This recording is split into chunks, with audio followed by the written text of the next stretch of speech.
नमस्कार. आवाज माझा वृत्तवाहिनीत आपल्या सगळ्यांचं स्वागत. वळूयाच्या काही ठळक घडामोडींकडे. शहर विकास विभागातील गैरकारभाराकडे प्रशासनाचं लक्ष वेधण्यासाठी माजी महापौरांचं ठिय्या आंदोलन. ठाण्यातील 6 तलावांना संजीवनी, सुशोभीकरणासाठी मिळणार 23 कोटींचा निधी. आणि जितेंद्र आव्हाड यांच्यासह 4 जणांविरोधात गुन्हा दाखल.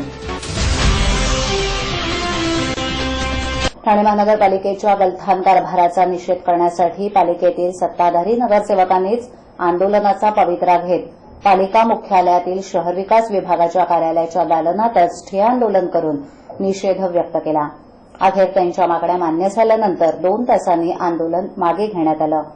पालिकेतील शहर विकास विभागाच्या फायली गायब करणाऱ्या अधिकाऱ्यांवर कारवाई व्हावी याकरता सदरचं आंदोलन करण्यात आलं.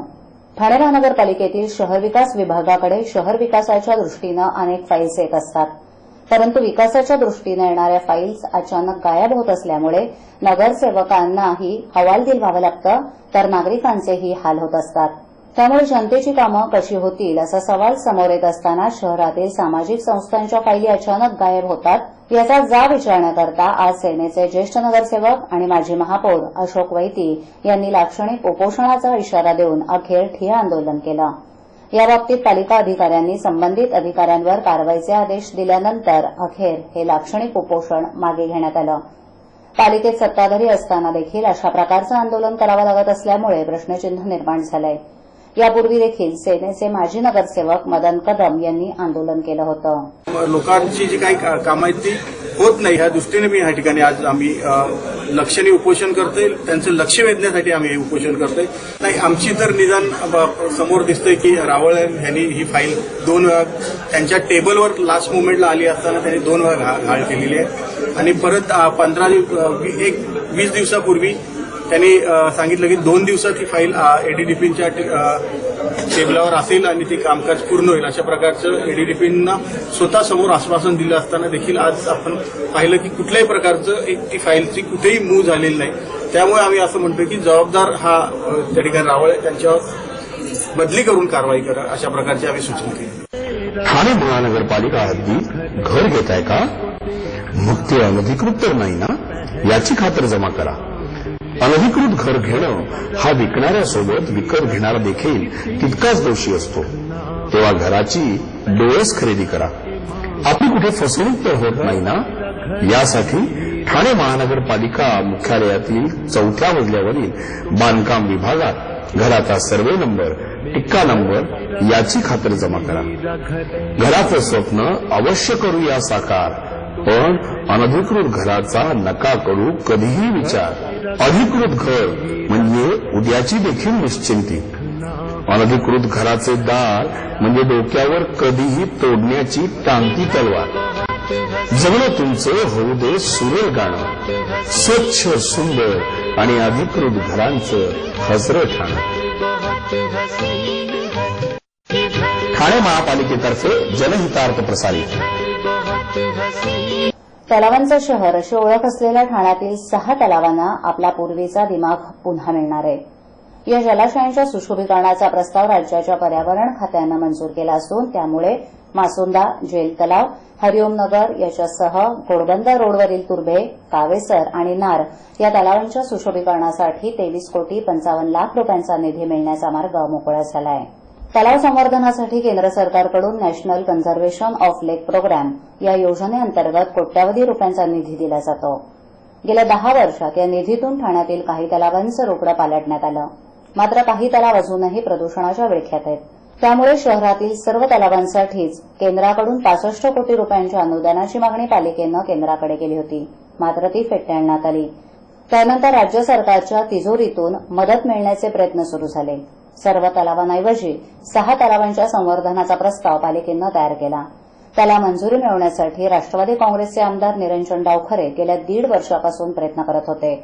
मात्र तलावांचं सुशोभीकरण झाल्यानंतर शेजारच्या सोसायट्यांमधील सांडपाणी आणि कचरा तलावांमध्ये जाऊ नये यासाठीच्या उपाययोजनांचा उल्लेख प्रस्तावात नसल्याचं कारण देत पर्यावरण विभागानं मंजुरी रोखून ठेवली होती. विधिमंडळाच्या हिवाळी अधिवेशनात निरंजन डावखरे यांनी या विषयावर लक्षवेधी सूचना मांडल्यावर पर्यावरण मंत्री रामदास कदम यांनी संबंधित अधिकाऱ्यांची बैठक बोलावून लवकरच निर्णय घेण्याचं आश्वासन दिलं होतं. त्यानुसार गुरुवारी झालेल्या बैठकीत ठाणे महापालिकेच्या प्रस्तावाला मंजुरी देण्यात आली आहे. ठाण्यात जुगार अड्ड्यावर राडा करून लूट करणाऱ्या 5 पोलिसांसह 2 राजकीय कार्यकर्त्यांना न्यायालयीन तर मटका किंग बाबू नाडर याला न्यायालयानं शनिवारपर्यंत पोलीस कोठडी सुनावली आहे. मंगळवारी रात्री मटका किंग नाडर याच्या कोपरीतील जुगार अड्ड्यावर करण खरे आणि विष्णू नखाते या राजकीय कार्यकर्त्यांसह गेलेल्या मयूर ठोगे, संदीप देसाई, विजेंद्र कदम, विनोद नेमाणे आणि स्वप्नील ताजणे या 5 पोलिसांनी राडा करून 3,07,000ची लूट केली होती. त्यानुसार कोपरी पोलिसांनी 7ही जणांच्या मुसक्या आवळून पोलीस ठाण्यात आणलं असता मटका किंग नाडर यांना पोलीस ठाण्यात घुसून आरोपी पोलिसांसह ड्युटीवर तैनात पोलिसांना धक्काबुक्की करून आरोपींवर हल्लाबोल केला होता. या प्रकरणी परस्पर विरोधी तक्रारी दाखल करताना पोलीसच फिर्यादी बनले होते.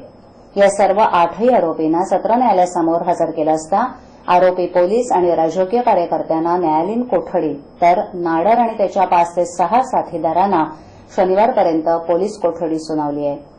दरम्यान ठाणे पोलिसांच्या अशा वारंवार सुरू असलेल्या कारनाम्यांमुळे नागरिकांमध्ये पोलिसांची प्रतिमा डागाळली आहे. बाबा उद्या फी भरावीच लागणार. पैसे पाठवू कसे? सोपं आहे. TJSB मध्ये खातं आहे. हो आहे. गुड. एटीएम कार्ड आहे. मग पैसे इथल्या शाखेत टाका आणि त्याला कुठल्याही एटीएम मधनं काढायला सांगा. बँक नेटवर्कच्या कुठल्याही एटीएम मध्ये तुम्ही TJSBचे एटीएम कार्ड वापरू शकता. बाबा पैसे मिळाले. आता बँकिंग इज नो टेन्शन यार. महापालिका क्षेत्रात सुरू असलेली स्थानिक संस्था कर प्रणाली येत्या 1 एप्रिलपासून रद्द होणार असून मुंबईतील जकात मात्र कायम राहणार असल्याचं समजतं. पंजाब गुजरातच्या धर्तीवर व्हॅटवर 2% अधिभार लावत महापालिकांचा आर्थिक डोलारा सांभाळण्याचा प्रस्ताव अर्थ विभागानं तयार केलाय.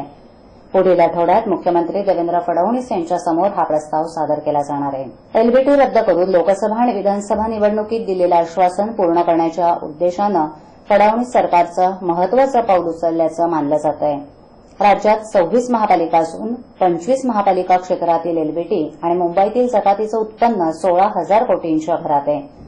काँग्रेस आघाडी सरकार सत्तेवर असताना महापालिका क्षेत्रात 2009 पासून टप्प्याटप्प्यानं जकात रद्द करून स्थानिक संस्था कर प्रणालीची अंमलबजावणी करण्यात आली होती. परंतु राज्यभरातील अनेक व्यापारी संघटनांनी एलबीटीला विरोध केला होता.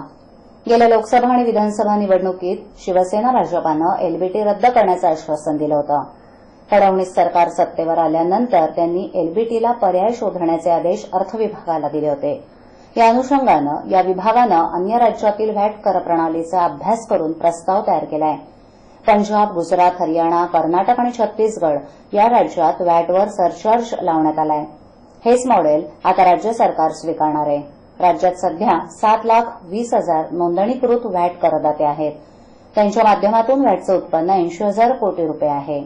व्हॅट आकारताना वस्तूंची अ, ब, क आणि ड वर्गवारी केली असून 1, 5, 12.5 आणि 25 अशी टक्केवारी ठरवण्यात आली आहे.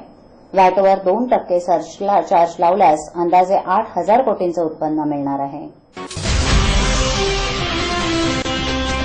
कळवा येथील न्यू शिवाजीनगर परिसरातील एका चाळीतील भाडेकरूनं हाती घेतलेलं घर दुरुस्ती आणि वाढीव मजल्याचं बांधकाम थांबवणाऱ्या घरमालकाला जीवे मारण्याची धमकी दिल्याप्रकरणी राष्ट्रवादीचे आमदार जितेंद्र आव्हाड, नगरसेवक महेश साळवी या दोघांसह 4 जणांविरोधात गुरुवारी कळवा पोलीस ठाण्यात गुन्हा दाखल झालाय. दरम्यान या प्रकरणी सखोल चौकशी केल्यानंतरच पुढील कारवाई करण्यात येणार असल्याचं पोलिसांनी स्पष्ट केलं. न्यू शिवाजीनगर येथील ठाकूरपाडा परिसरात मुकुंद ठाकूर राहत असून त्यांची याच परिसरात बंधुप्रेम नावाची 9 खोल्यांची चाळ आहे. या चाळीतील एका खोलीत समीर डोंगरे राहत असून ते बाहेरगावी गेले आहेत. मात्र त्यांनी बाहेरगावी जाण्यापूर्वी सुरेश पंडित या ठेकेदाराला घर दुरुस्ती तसंच त्यावर 1 मजल्याचं वाढीव बांधकाम करण्याचं काम दिलंय. पंडित यांच्यामार्फत जितू कोळी आणि समीर खोसे हे दोघे घराचं बांधकाम करत आहेत. दरम्यान मुकुंद यांच्या पत्नी बिंदिया आणि वहिनी हेमलता या दोघींनी हे बांधकाम थांबवण्यास सांगितलं. यावरून झालेल्या वादातून आमदार जितेंद्र आव्हाड आणि नगरसेवक महेश साळवी या दोघांनी घरमालक मुकुंद यांना जीवे मारण्याची धमकी दिली. या प्रकरणी मुकुंद यांनी दिलेल्या तक्रारीवरून 4 जणांविरोधात कळवा पोलीस ठाण्यात गुन्हा दाखल झाला असून यामध्ये आमदार आव्हाड, नगरसेवक साळवी, जितू कोळी आणि समीर खोसे या 4 जणांचा समावेश आहे. या संदर्भात कळव्याचे वरिष्ठ पोलीस निरीक्षक जे.व्ही. बाबर यांनी चौकशीनंतरच पुढील कारवाई करण्यात येणार असल्याचं स्पष्ट केलं आहे. अशा ठळक घडामोडी शेवटी पुन्हा एकदा शहर विकास विभागातील गैरकारभाराकडे प्रशासनाचे लक्ष वेधण्यासाठी माजी महापौरांचं ठिय्या आंदोलन. ठाण्यातील 6 तलावांना संजीवनी, सुशोभीकरणासाठी मिळणार 23 कोटींचा निधी. आणि जितेंद्र आव्हाड यांच्यासह 4 जणांविरोधात गुन्हा दाखल. आपल्या विभागातील काही सूचना अथवा समस्या असल्यास आमच्यापर्यंत जरूर पोहोचवा. आम्ही तुमचा आवाज नागरिकांपर्यंत नक्की पोहोचवू. आम्हाला संपर्क करण्यासाठी आमचा पत्ता आवाज माझा 103 सैलेख आदर्शनगर समोर कोलबाड रोड ठाणे पश्चिम. आमचा दूरध्वनी क्रमांक 9773503326. आमचा ईमेल आयडी awazmaza.tvnews@gmail.com. आवाज माझावरील एखादी बातमी पाहिजे राहून गेली असल्यास युट्यूबवर ती तुम्ही पाहू शकता. तर मग उद्या पुन्हा भेटू याच वेळी याच ठिकाणी काही नवीन घडामोडींसह आवाज माझा वृत्तवाहिनीत. तोपर्यंत नमस्कार.